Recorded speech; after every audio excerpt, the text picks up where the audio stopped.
Hello there, CC Ryder here once again. When my wife found out that I was thinking about buying a motorcycle, she was none too pleased. In fact, when she saw that I was just looking at getting a helmet, she said, "Absolutely not. I hate motorcycles." But do you think that stopped me? Well, no. Did it get me in some hot water? Yeah, it sure did. But as the saying goes, it's better to ask for forgiveness than permission. So you might be wondering, how am I riding a motorcycle today and still married? Well, if you've had the same situation, let me tell you what you can do. First of all, try to understand why they may be saying no. Most of the time, if your family, your friends, your significant other, if you tell them that you're going to ride a motorcycle, they'll probably react and say they don't want you to because they don't want you to get hurt. They've probably seen or heard of others getting hurt on motorcycles, and that's a reasonable fear and one that you should have too.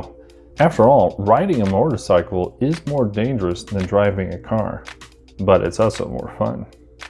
So here's 4 things that you can do to put your wife's mind at ease. First, educate her on the risk and how you're going to mitigate them. They probably already have some idea of what the risks are. After all, they're pretty obvious. Motorcycles don't exactly have airbags or crumple zones like cars do. If you hit something or get hit by something, it's gonna hurt. Almost everything else on the road is bigger and heavier than you on your motorcycle. And let's face it, most drivers aren't looking for motorcyclists. So what can you do? Well, again, most risks can be mitigated in some way. Wearing the proper gear is a must. Helmet, gloves, jacket, jeans, and boots. From head to toe, keep it covered. There are expensive options like full race suits and rider airbag vest, so if you wanted to go all out, you absolutely could. In any case, if you're in an accident, with the proper gear, you'll be better prepared. Now, avoiding an accident is an even better strategy. Riding requires concentration and being alert, so always ride with a clear head. And then safety training can help you to be better prepared for what you might encounter when riding. There are, of course, paid courses that you can attend in person.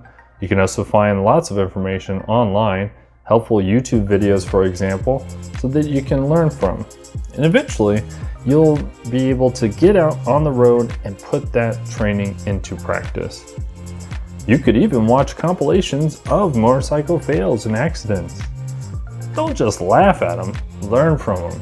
See what led up to that accident and how you could avoid it. Whatever you do to mitigate the risk, let your wife know so that they can see that you too care about your safety and are doing as much as you can to ensure you are safe on the road. The next thing you can do is set boundaries. Maybe this is a conversation that you'll have with your wife, your family, your significant other.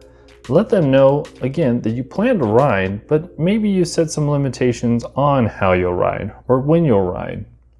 For example, will you ride at night? Will you avoid the highways? Will you ride in a group or by yourself? Each one of these things is something to be considered because it could either add risk or mitigate risk.